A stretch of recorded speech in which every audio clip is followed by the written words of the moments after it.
हाँ, तो हम आपको लोगों को बता रहे थे कि नॉर्मल लेवलिंग के कंडीशन में जब हम बात करते हैं नॉर्मल लेवलिंग के लिए, तो ऐसी कंडीशन में हमने आपको बताया था जो वेलोसिटी होती है कार की वो डिपेंड करती है म्यू पर। Mu that is coefficient of friction. Coefficient of friction पे वैल्यू डिपेंड करती है, लेकिन सेंट्रीपिटल फोर्स लगाने के लिए हमारे पास जो फ्रिक्शन होता है वो एक अच्छी चॉइस नहीं होती है। It is not going to be a good choice and reason behind it is simple is that. जो रीजन होता है इसके लिए ये केवल एक सिंपल सा रीजन ये रहता है कि जो कोएफिशिएंट ऑफ फ्रिक्शन होता है वो अलग अलग कंडीशन में चेंज होता रहता है, जैसे कि smoothness, hardness, amount of water fill during time of rain. इन सभी कंडीशंस में जो कोएफिशिएंट ऑफ फ्रिक्शन है उसकी वैल्यू चेंज हो जाती है। तो ऐसी कंडीशन में हम फ्रिक्शन पे रिलायड रह करके अपना सेंट्रीपिटल फोर्स प्रोड्यूस नहीं कर सकते। तो ऐसी कंडीशन में हमें जो नया तरीका मिला वो ये मिला कि हम अपर एज ऑफ द रोड को थोड़ा ऊपर उठा दें और नीचे वाले को थोड़ा डाउन रखें। तो इस तरीके से हमें एक नॉर्मल रिएक्शन फोर्स मिल जाती है and that normal reaction force help us to rotate the body, provide a required centripetal force. ये जो हमें रिक्वायर्ड सेंट्रीपिटल फोर्स प्रोवाइड करने में हेल्प करता है।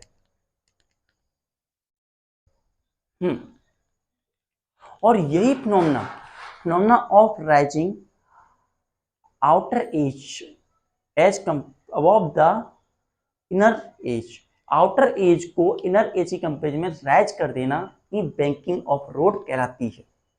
हाँ, तो phenomena of rising outer as of road above inner as is called banking of road. इसे हम बैंकिंग ऑफ रोड कहते हैं। ये हमारी इनर एज थी, ये हमारी आउटर एज है। इनर एज थोड़ा सा हम देख रहे हैं नीचे है और आउटर एज थोड़ा ऊपर है। ये हमने देखा है जो मौत का कुआं होता है या फिर ऐसे जो राउंड बाइसिकल घुमाते हैं या फिर हम स्केट करते हैं, तो इन सब कंडीशन में हम ऐसा रोड देखते हैं थोड़ा ऊपर उठा हुआ, एक साइड से नीचे गिरा, थोड़ा झुका हुआ। तो ऐसी कंडीशन में हमें एक एक्स्ट्रा नॉर्मल रिएक्शन फोर्स मिल जाती है and that extra normal reaction force provide a extra centripetal force. तो देखते हैं हमारी जो कार है ये हमारे पास एक रोड है, we are going to have that road. हमारे पास ये एक रोड है, रोड पर जो हमारी कार है it is the car we are going to be है।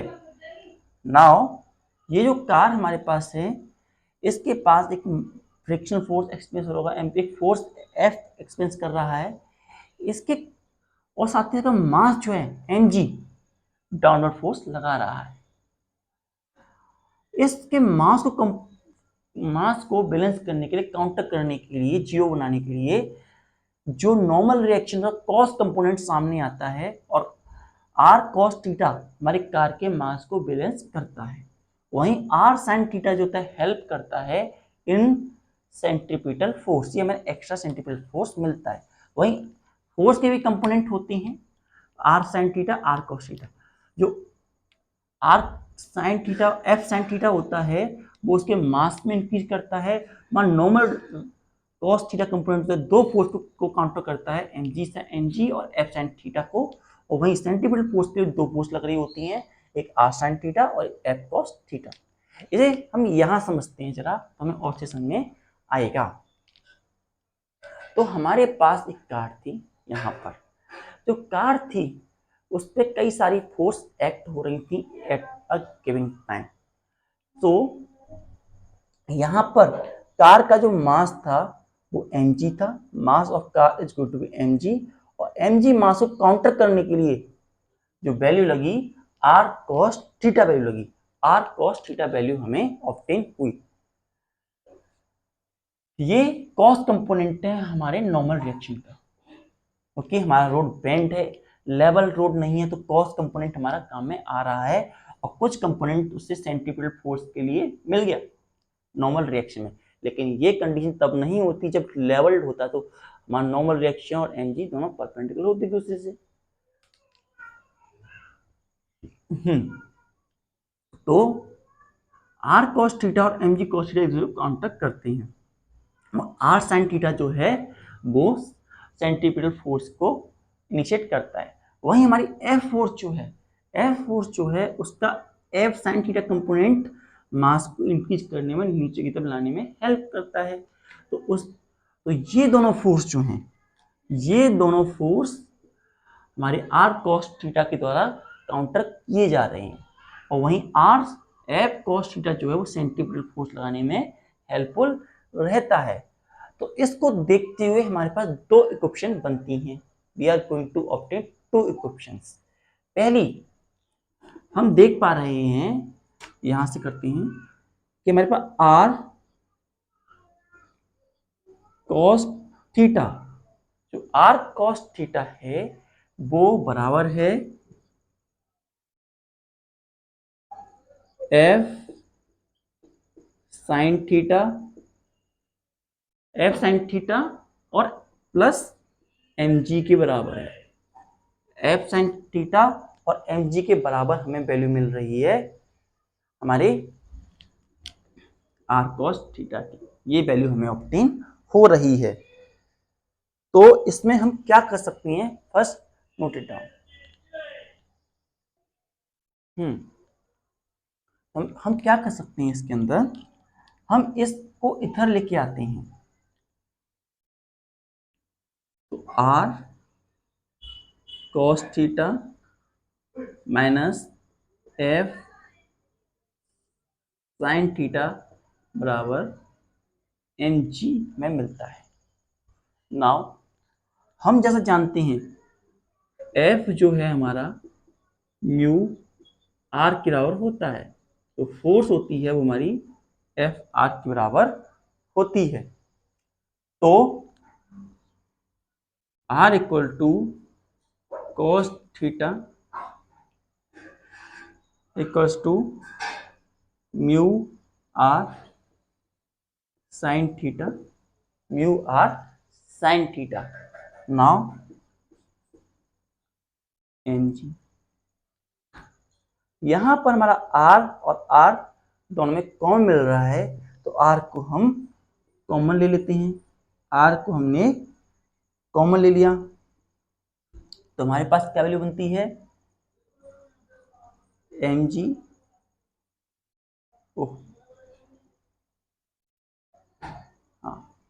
Cos theta minus mu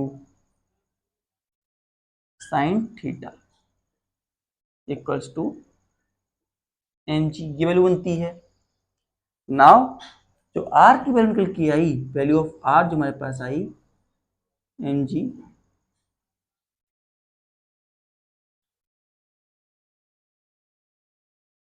cos theta minus mu sine theta, M जी cos theta minus mu sine theta के बराबर हमारे पास वैल्यू करके आई आर की। Note it down. Second condition हम यहां देखते हैं। सेकंड कंडीशन में क्या नजर आ रही है इसके अंदर, सेकंड कंडीशन हमें यहां पर दिख रही है, जो सेंट्रीपिटल फोर्स है, centripetal force acting on a body जो है वो इन दोनों के बराबर है, आर साइन थीटा और एफ कोस थीटा के बराबर है। तो R sine theta plus F cos theta और सेंट्रीपिटल फोर्स का फॉर्मूला हमें पता है एम बी स्क्वायर आर के बराबर हमारे पास सेंट्रीपिटल फोर्स का फॉर्मूला होता है। यहां पर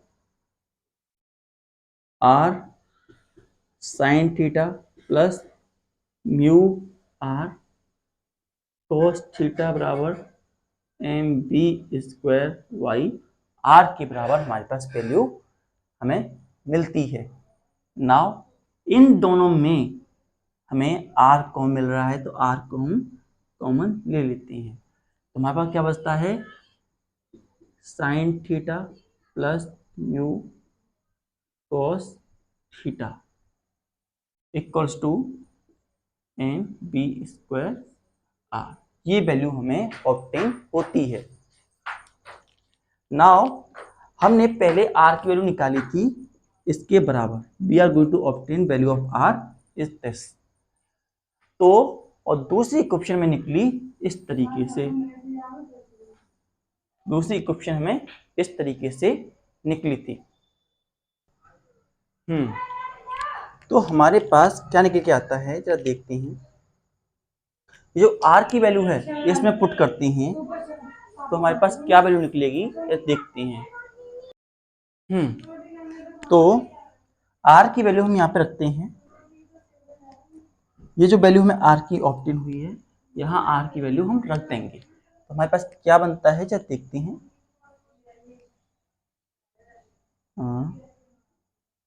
M G cos theta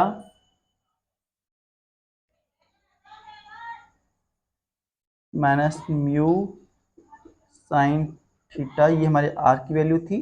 it's a value of r we have, और ये वैल्यू थी हमारे पास sine theta plus mu cos theta बराबर एम बी स्क्वायर आर के बराबर। तो इसको हम ऐसे लिख सकते हैं, इसको हम ऐसे लिख सकते हैं, m g sine theta plus mu cos theta, नीचे cos theta minus mu sine theta to M B square are के बराबर वैल्यू हमें ऑब्टेन होगी। अब यहाँ m से m कैंसिल हुआ, m से m कैंसिल हो गया।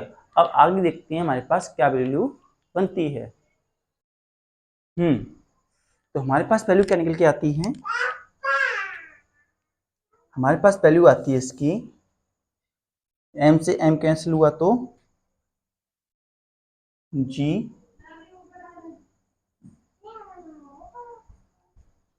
Sign theta plus mu cos theta, sine theta mu cos theta minus mu sine theta and equal to B square R, B square are के बराबर वैल्यू हमें मिलती है। नाउ अगर हम इस आर को इधर ले जाएं,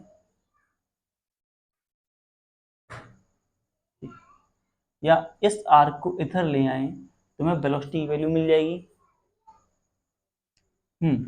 तो v square that is velocity की वैल्यू हमारे पास क्या बनती है, आर जी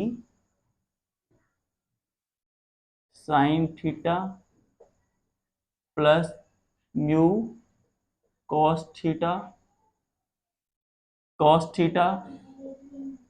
माइनस म्यू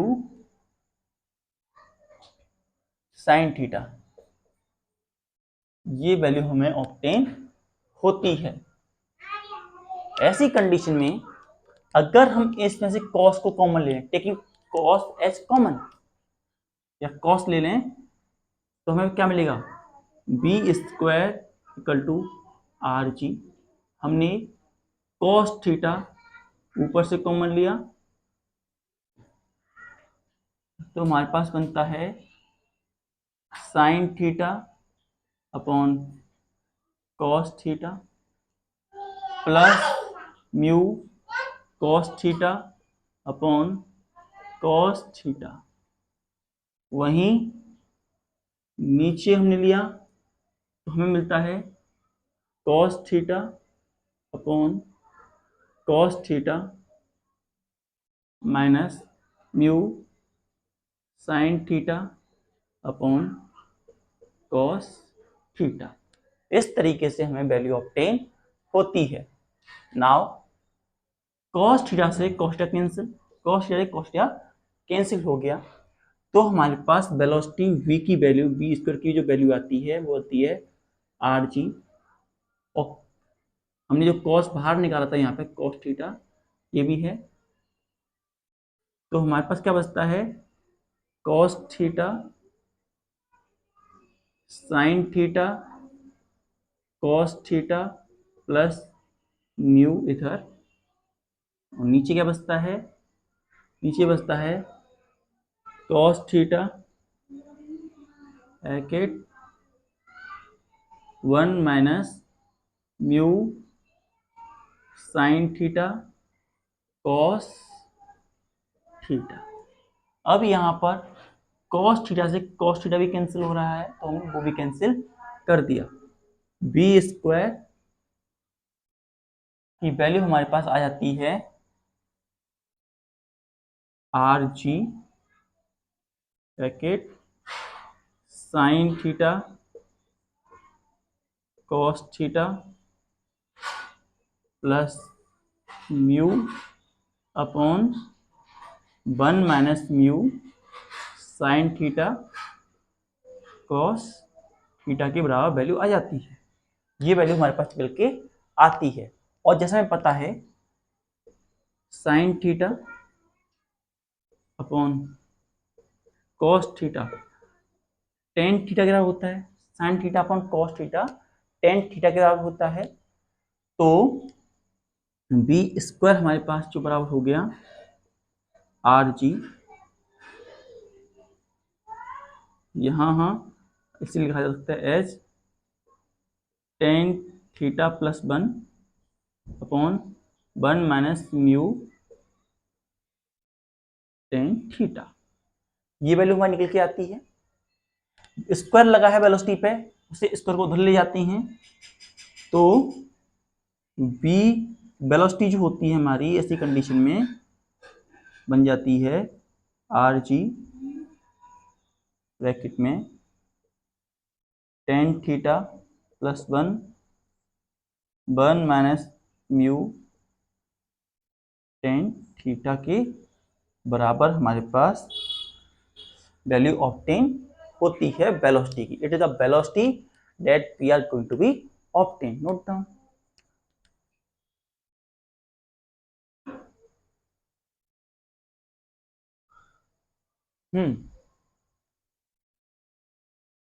यहाँ पर म्यू आएगा, म्यू म्यू ये भी है म्यू। ये हमारे पास स्पीड की वेलोसिटी की वैल्यू आई कि यहाँ पर जब रोड पे गाड़ी चलेगी तो कितनी वेलोसिटी आएगी। अगर म्यू जो है ये दिखाता है कोएफिशिएंट ऑफ फ्रिक्शन। अगर हम ये मानते चलें कि कोएफिशिएंट ऑफ फ्रिक्शन बिल्कुल जीरो के बराबर है, coefficient of friction is equals to zero, mu की वैल्यू जीरो के बराबर है और म्यू हमारा जीरो के बराबर है, तो ऐसी कंडीशन में जो वेलोसिटी बन जाएगी वो अंडर रूट आर जी यहाँ ten theta plus zero and 1 minus zero ten theta. और जब सॉल्व करते हैं तो हमें वैल्यू मिलती है v equals to under root R ji tan theta के बराबर। अगर हमारी वेलोसिटी बिल्कुल जीरो हो जाए, मीटर से जो फ्रिक्शन है वो बिल्कुल जीरो हो जाए, तो हमारे पास ये वैल्यू निकल करके आएगी। और वहीं अगर हम टेन थीटा की वैल्यू निकालें, इसके लिए टेन थीटा की वैल्यू अगर हम निकालने की कोशिश करें तो इसी कंडीशन में हम क्या कर सकते हैं, टेन थीटा की वैल्यू निकालने के लिए स्क्वायर को उधर ले जाइए, बी स्क्वायर आर जी टेन थीटा, स्क्वायर को उधर ले गए बी स्क्वायर आर जी टेन थीटा, आर जी इधर ले गए तो टेन थीटा एंगल की वैल्यू होगी B square R G, B square R G के बराबर वैल्यू हमारे पास निकल के आ जाएगी। B square R G is the value for the angle. Tan theta की वैल्यू हमें इस तरीके से ऑब्टेन होगी। वहीं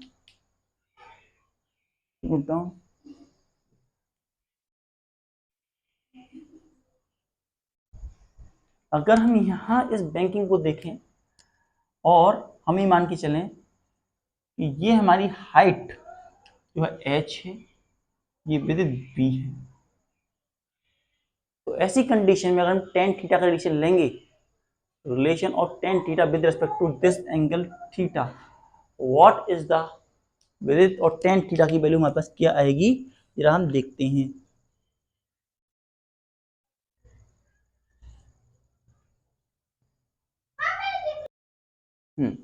ये जो वैल्यू रहेगी हमारे पास tan थीटा के बराबर रहेगी। tan थीटा जो होता है इस थीटा के रेस्पेक्ट में परपेंडिकुलर हमारा ये है और बेस हमारा ये है, ए है, ए ओ। तो हम ले लेंगे यहाँ पर ओ सी अपॉन ए ओ। तो हमारा tan थीटा की जो वैल्यू आएगी, tan थीटा की जो ओ सी है हमारा वो एच और ए ओ जो है वो हमारा निकलेगा A O. By applying Pythagoras theorem apply करने पर ये हमारा पास हाइपोटेनियस, ये हमारे पास हाइट स्क्वायर और प्लस ये जो हमारे पास ए ओ है, A O equal to base. तो ए ओ स्क्वायर हमारे पास हो जाता है b square minus H square और this become equal to A O की वैल्यू हमारे पास आती है under root B square minus H square, B square minus H square. तो यहाँ पर हम ले सकते हैं बी स्क्वायर माइनस के एच स्क्वायर। तो ये tan थीटा का फॉर्मूला हमारे पास tan theta equals to H under root B square minus H square and इसके बराबर होता है बी स्क्वायर आर जी।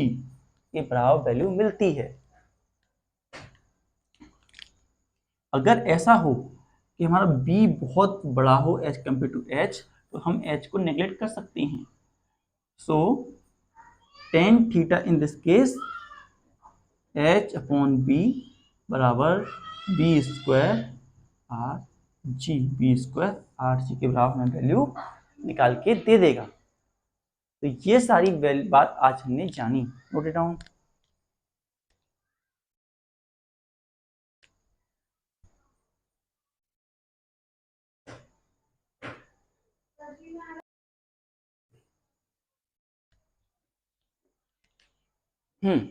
तो आज हमने जाना बैंकिंग ऑफ रोड के बारे में। बैंकिंग ऑफ रोड जो होती है फिनोमेना होती है राइज करने की आउटर एज को edge above the inner edge. इसकी मदद से हमें एक एक्स्ट्रा नॉर्मल रिएक्शन फोर्स मिलती है जो कि हमें सेंट्रीपिटल फोर्स प्रोवाइड कराती है। हमने यहाँ पे देखा कि सेंटर पे लगने वाला फोर्स जो था थोड़ा बेंड हो गया, नॉर्मल डायरेक्शन में बेंड हो गया। अब हमारा एमजी को जो काउंटर कर रहा था वो आर कॉस थीटा था एंड फ्रिक्शन से हमें एफ साइन थीटा मिला। तो एमजी और एफ साइन थीटा को हमारा R cos theta component counter कर रहा था। ये एक दूसरे को बैलेंस किए हुए थे। वहीं सेंट्रीपिटल फोर्स देने के लिए आर साइन थीटा और एफ कॉस थीटा एक लाइन में जो सर्कुलर मोशन करा रहे थे। तो हमने पहली कंडीशन से जो हमें वैल्यू मिली that is R cos theta जो है बराबर है एफ साइन थीटा और एमजी के। तो हमने सॉल्व करके आर की वैल्यू निकाली MG cos theta mu sine theta. Second condition में हमने क्या किया, R sine theta plus F cos theta जो है एमबी स्क्वायर आर के बराबर था। इसे सॉल्व करके हमने आर की वैल्यू इसमें पुट किया। जब आर की वैल्यू इसमें पुट की,